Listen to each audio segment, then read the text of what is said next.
세례라는 뜻은 자기를 죄인으로 인정하고 내 죄를 대속하신 예수 그리스도를 믿음으로 죄가 씻어진 그리스도인으로 많은 사람들 앞에 공포하는 것, 이것이 바로 세례인 것입니다.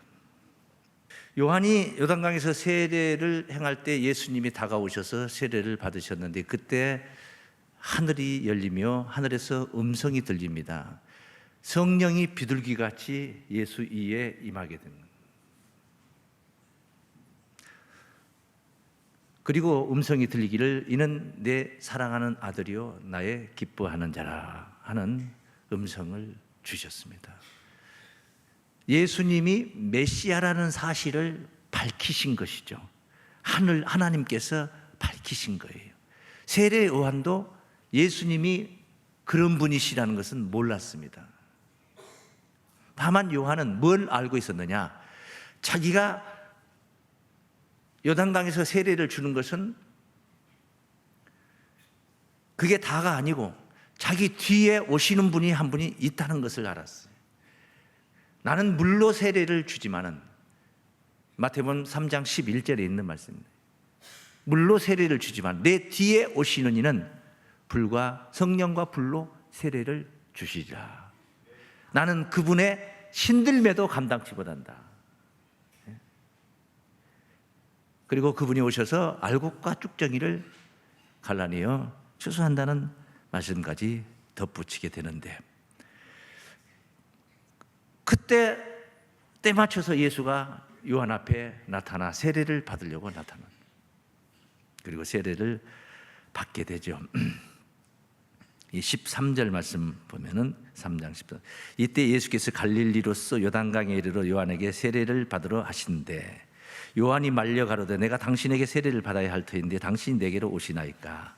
예수께서 대답하여 가로되 이제 허락하라. 우리가 이와 같이 하여 모든 의를 이루는 것이 합당하니라 하신대 이에 요한이 허락하는지라. 예수께서 세례를 받으시고 곧 물에서 올라오실새 하늘이 열리고 하나님의 성령이 비둘기같이 내려 자기 위에 임하심을 보시더니 하늘로서 소리가 있어 말씀하시되 이는 내 사랑하는 아들이요 내 기뻐하는 자라 하시지라.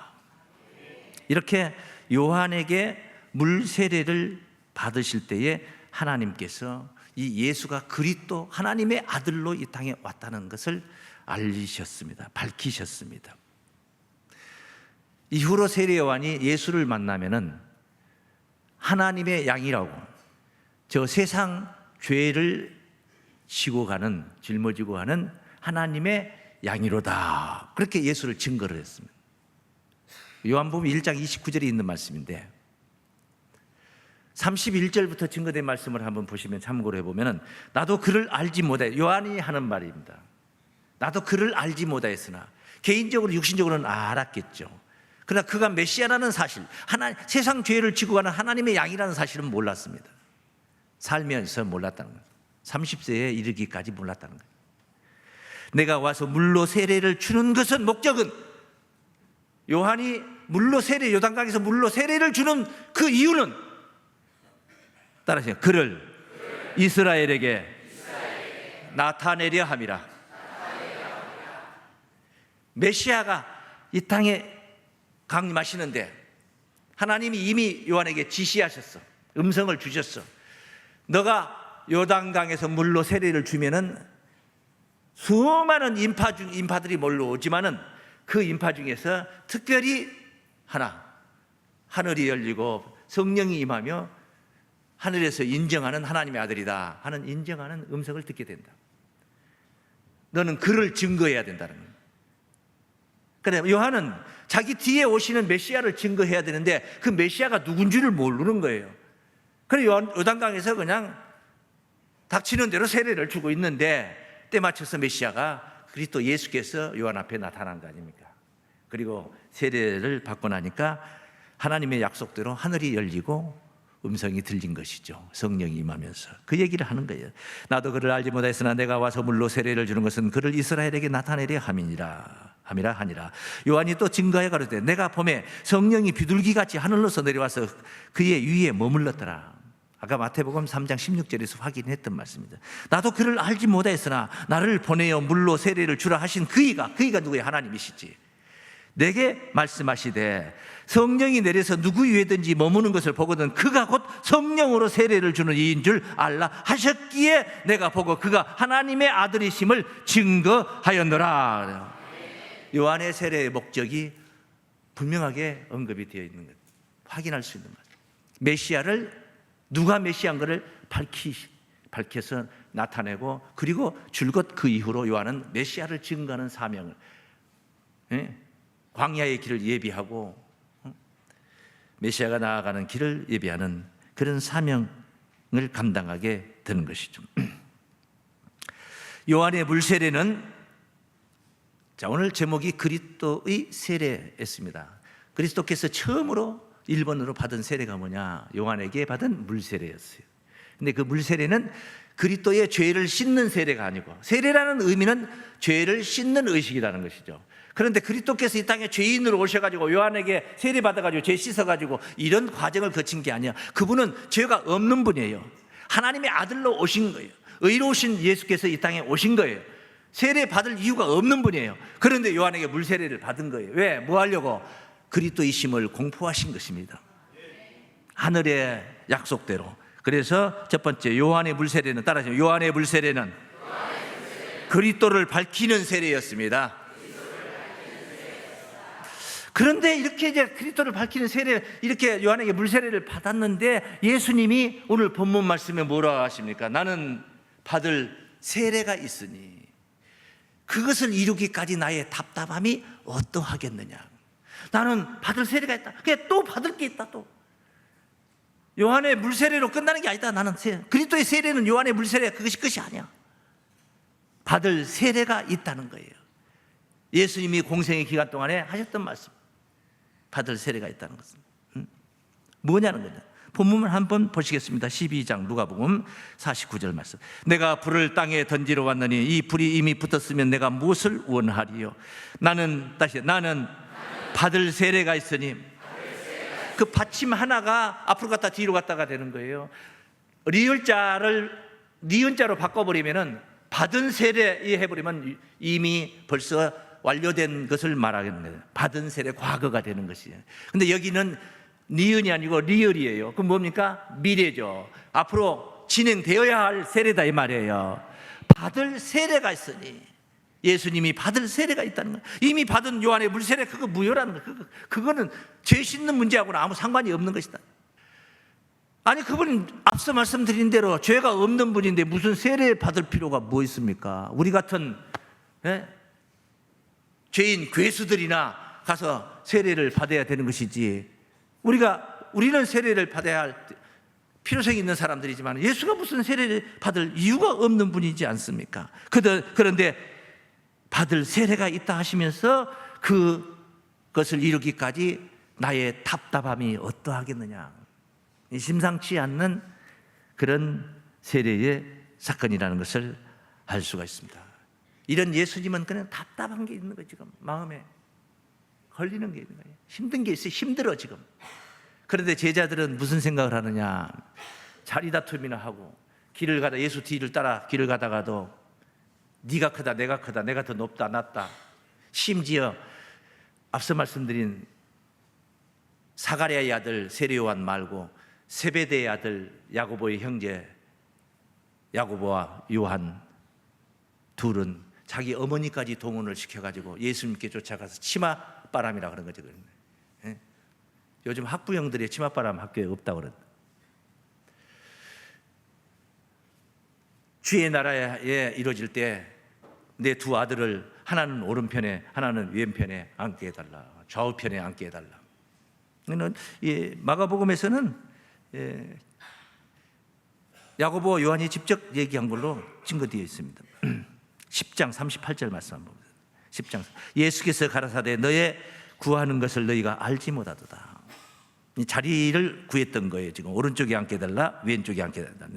시간 관계상 생략을 한 거예요. 앞의 내용은 너희가 나의 마시는 잔을 마시며 마시는 잔을 마시며 나의 받는 세례를 받을 수 있느냐? 이제 오른쪽에 앉게 해달라, 왼쪽에 앉게 해달라 하니까 하는 말이죠. 나의 마시는 잔을 마실 수 있고 받을 세례를 받을 수 있겠느냐? 이게 물어보니까 그들이 답변을 할 수 있다고 하죠. 할 수 있다고. 그 마시는 잔이 뭔 줄 알고 할 수 있다고 합니까? 받을 세례가 뭔 줄 알고 할 수 있다고 합니까? 마시는 잔, 예수님이 마시는 잔이 어떤 잔이냐?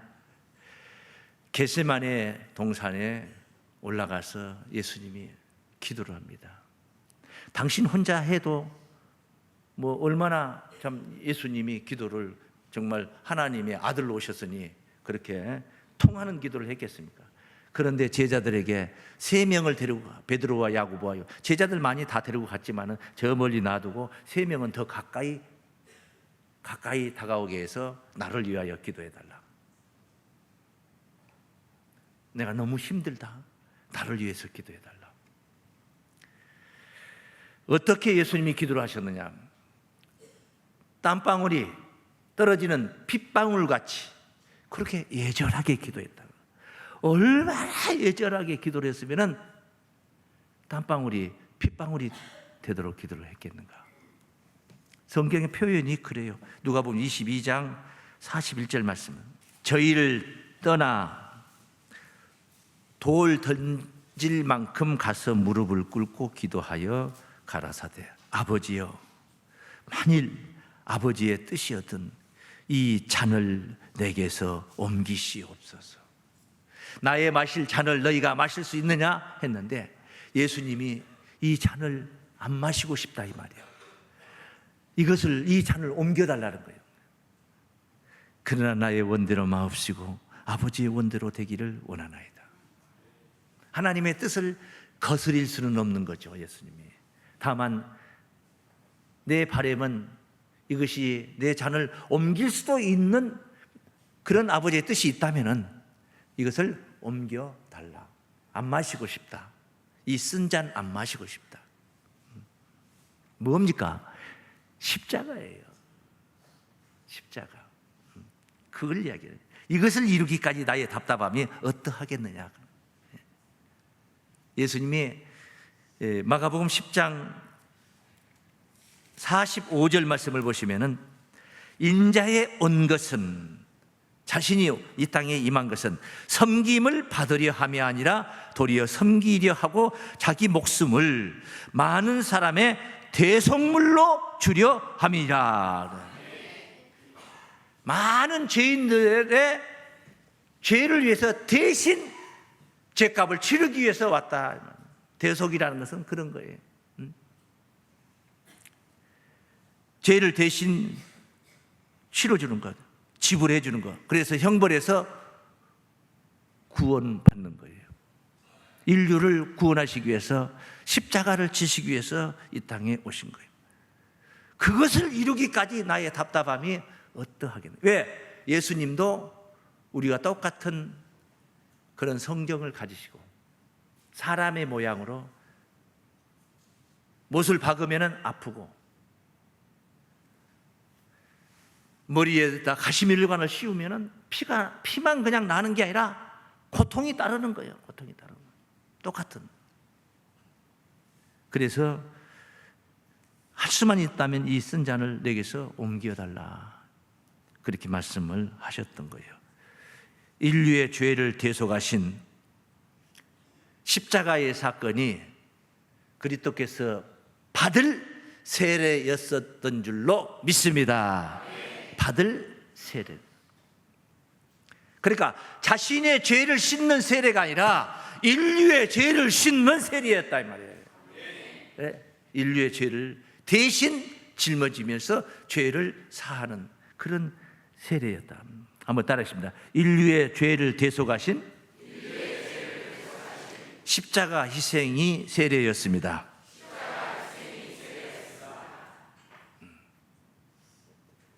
이해가 되십니까? 네. 세례 십자가를 지셨어도 그 효용을 보지 못하면 소용없는 거예요. 약을 먹었는데 약효를 보지 못해. 네? 소용없는 거예요. 십자가 효험을 봐야 가치가 있는 것이죠. 막연하게 제가 예수님의 십자가가 받을 세례였다라고 막연하게 설명을 한 것 같지만은 사도 바울이 언급하며 증거했던 말씀을 보면은 확인할 수가 있습니다. 로마서 6장 말씀이죠. 로마서 6장 3절 말씀입니다. 무릇 그리스도 예수와 합하여 세례를 받은 우리는, 누구와 합하여 세례를? 예수와 합하여 세례를 받은 우리는, 여기는 은이라고 그랬어요.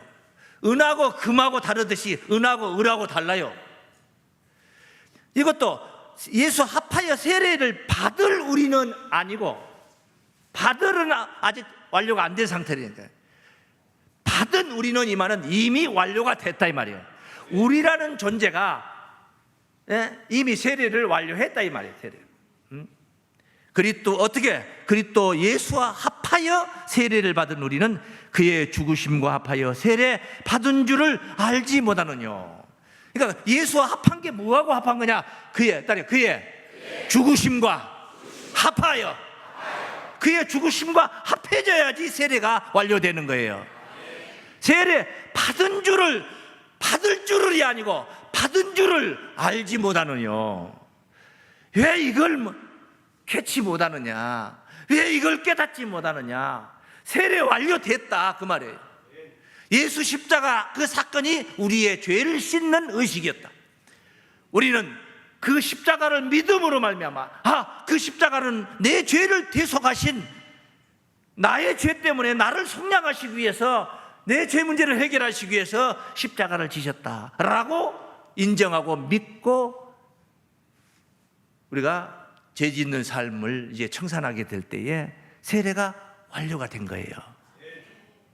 그렇게 예수 믿으면서 죄를 막 열심히 짓는 게 세례가 아니고, 그런 엄청난 은혜를 입었는데 또 죄를 짓는다면, 그래도 인간이 연약해서 죄를 지을 수밖에 없지 않습니까? 죄악된 세상에서. 맞는 말입니다. 그래서 그 뒤에 말씀이 필요한 거예요. 여기 보면 이제 그런 뒤에 말씀이, 그러므로 우리가 그의 죽으심과 합하여 세례를 받음으로, 죽으심과 합했다는 것은 같이 죽었다 그 말이죠. 그래서 그와 함께 장사되었나니, 예수와 함께 장사된 자 의인이요 죄인이요? 죄인이요 죄인. 의인이면 같이 죽을 필요가 없어요. 예수님이 내 대신 돌아가셨대. 그걸 믿어야 된대. 그 왜 내 대신 돌아가신대? 난 죄도 없는데? 죄 없다면 내 대신 돌아가실 이유가 없어요. 예수님이 내 빚을 갚아주셨대. 그거 무슨 일이야? 나 빚진 게 없는데? 빚진 사람에게 빚을 갚아줄 필요성이 있는 것입니다. 빚이 없다면 빚을 대신 갚아줄 필요가 없는 거예요. 내가 죄가 없다면 예수님이 나를 대신해서 죽을 필요가 없는 거예요. 우리 온 인류는 의인은 없나니 하나도 없다. 다 죄인들이라는 거예요. 아재 태어날 때부터 죄예요. 죄의 씨로 태어났어요. 아담 이후 모든 사람이 다 인류가. 그래서 세례 받음으로 그와 함께 장사되었나니, 이 말은 장례식까지 다 치렀다, 초상 쳤다. 예? 그와 함께 장사되었나니, 이는 왜 이렇게 죽어야 되느냐? 아버지의 영광으로 말미암아 그리스도를 죽은 자 가운데서 살리심과 같이, 예수가 다시 이렇게 부활하심과 같이, 예수 죽고 우리도 같이 죽고 그걸로 마감이 된 게 아니고 3일 만에 다시 살아나심과 같이, 살리심과 같이 우리로 또한 새 생명 가운데서 행하게 하려 하심이라. 어디서 행하게 한다? 새 생명 가운데서 행합니다. 새 사람이 된다 이 말이에요. 그때 죄인이었던 그대로 계속 사는 게 아니고, 죄인이었던 의식, 죄인이었던 정신, 죄인이었던 영, 모든 거 다 청산해버리고, 그건 옛사람이야. 옛날 사람이야. 옛사람. 개망나니 짓을 하고 살던 그 사람은 옛사람이야. 옛사람. 예수 십자가에 이 은혜를 입고 은혜의 비밀을 깨닫고 믿고 난 이후로는 사람이 바뀌었어. 이걸 무슨 사람이라고 그래요? 새 사람이라고 그래요. 이걸 다시 태어났다 그런 거예요. 다시 태어났다. 어머니의 태 속에서 태어난 게 아니라 육신이 다시 태어난 게 아니라 내 의식이 다시 태어난 거예요. 영혼이. 할렐루야. 새 생명 가운데 행하게 하려 함이라. 만일 우리가 그의 죽으심을 본받아, 예수 죽으심을 본받아 연합한 자가 되었으면, 같이 죽은 자가 되었다면, 우리가 내가 예수 죽음이 나의 죽음이다 생각하고 받아들이고 나도 죽었다 하고 나의 아집은 다 포기하고 죽이고 새 사람으로 그리스도의 영을 받아들이고 그리스도의 영이 내주하신다. 내주하신다는 것은 이 주자가 주거지를 나로 삼았다 이 말이거든. 예수 영이 내 안에 나를 집삼아서 내 안에 거하신다 그 말이에요. 연합한 자, 그의 죽으심을 본받아 연합한 자가 되었으면 또한 그의 부활을 본받아 연합한 자가 되리라. 할렐루야. 이렇게 같이 죽고 같이 사는 것. 예수가 십자가를 지신 것은 인류의 죄를 대속하신 바로 세례였던 줄로 믿습니다. 이 사실을 믿음으로, 이 사실을 안 믿으면은 뭐 죽지도 않겠지만은 안 죽은 게 좋지. 어떻게 죄인으로 그냥 사는 거죠. 그리고 지옥으로 가는 것이죠. 믿음으로 새 생명 가운데 부활을 체험하며 삶을 누리게 됩니다. 구원받은 자의 삶을 누리게 됩니다. 골로새서 2장 12절 말씀을 보십니다. 너희가 세례로 그리스도와 함께 장사한 바 되고, 세례로 죽었다 이 말이에요. 세례로 죽었다. 죄인이 죽는 거예요. 또 죽은 자들 가운데서 그를 일으키신 하나님의 역사를 믿음으로 말미암아 그 안에서 함께 일으키심을 받았느니라. 같이 죽고 같이 함께 부활한 줄로 믿습니다. 새 생명 가운데 거듭난 새 사람으로 이렇게 십자가 희생만 함께 하는 것이 아니라 우리의 믿음으로 인하여서 부활도 영원한 생명의 영광도 함께 누리게 한 것이 바로 그리스도의 세례인 줄로 믿습니다. 이게 그리스도의 세례예요. 그러므로 그리스도의 세례는 예수 자기 자신의 세례가 아니고 예수를 믿는 우리들의 세례예요. 이해가 되십니까? 십자가 사랑 안에 하나 된 우리들의 세례인 줄로 믿습니다. 한번 따라하십니다. 십자가 사랑 안에 하나 된 우리들의 세례입니다. 우리가 이 사실을 믿으면 세례가 성립이 되는 거예요. 무릎 꿇고 앉아서 물 몇 방울 안수를 받음으로 인해서 세례가 성립되는 게 아니에요. 그것은 상징적인 것이에요. 초보적인 것이에요. 그것은 초보적인 것이에요. 세례 받고 나서 죄 짓고 세례 받고 나서 죄인이여 주여 감사합니다. 이 죄인입니다. 여전히 죄인이요. 세례가 성립이 안 된 거예요. 그러므로 물 세례를 받고 안 받고 이게 중요한 게 아니에요. 그게 중요한 게 아니에요. 십자가 은혜를 믿고 안 믿고 이게 중요한 거예요. 십자가 은혜를 믿음으로 세례가 성립이 될 줄로 믿습니다. 그러니 이런 은혜를 어떻게 대학 학문 나오면은 연구 개발해서 이해할 수 있습니까? 깨달을 수 있습니까? 안 되는 거예요. 성령의 은혜 없이는 불가능한 거예요. 2000년 전에 알지도 못한 우리 조상도 아니에요. 신라 시대 몇 대 왕도 아니고 백제 시대 누구 뭐 어떤 왕도 아니고 조선 왕조 누구 무슨 왕도 아니고 유명한 세종 대왕도 아니고 저 팔레스틴에 예수라는 젊은 청년이 있었는데 그가 제자들을 데리고 다니다가 잡혀가지고 십자가에 못 박혀 죽었어요. 죽을 때 많은 사람들이 메시아라고 칭송하면서 죽인 게 아니라 이분은 죽어야지 우리가 살게 된다. 그러므로 이분은 십자가에 못 박아 죽이자.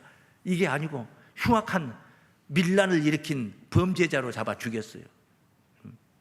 그런데 그게 내 죄를 씻는 대성물로 우리 주님이 나를 속량하신 사건이었다. 아니 이게 믿어진다는 게 도대체 신통방통한 거 아닙니까? 이게 믿습니까? 소리가 별로 안 큰데? 이 사실을 믿습니까? 참 대단하신 분들이요. 그 여러분 아멘 하시는데 그게 여러분 맨정신으로 아멘이 나옵니까? 그게? 성령의 은혜예요. 불과 성령으로 세례를 주신다는 게 바로 그런 뜻이에요. 성령의 은혜 없이 어떻게 깨달을 수 있습니까? 그리스도의 세례를. 그 은혜를 누릴 때에 비로소 세례 받은 자가 되는 줄로 믿습니다. 사도 바울이 그 이야기를 갈라디아 2장 19절 말씀에 내가 율법으로 말미암아 율법을 향하여 죽었나니. 왜 죽습니까? 율법으로 말미암아 왜 죽습니까? 율법으로 말미암아 죄인이라는 거예요. 율법 아래 그하면 다 죄인이야.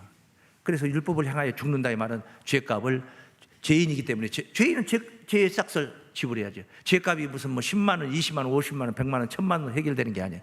죄의 싹은 사망인.